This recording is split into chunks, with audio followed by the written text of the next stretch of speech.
Let's make a magic ring. This is your go-to move for crocheting in the round. First, wrap your yarn around your 3 middle fingers, making a cross at the back of your hands.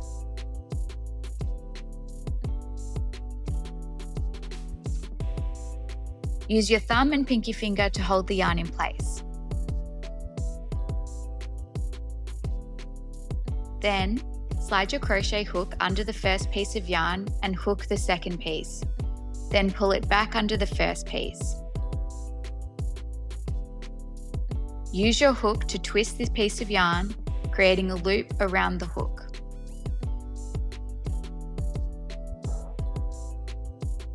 Then use the hook to grab the top left piece of yarn and pull it back through the loop on your hook.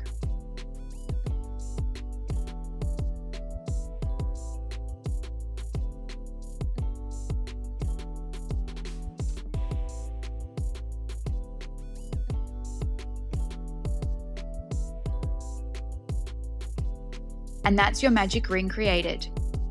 We call it magic because you can easily adjust the size of the ring.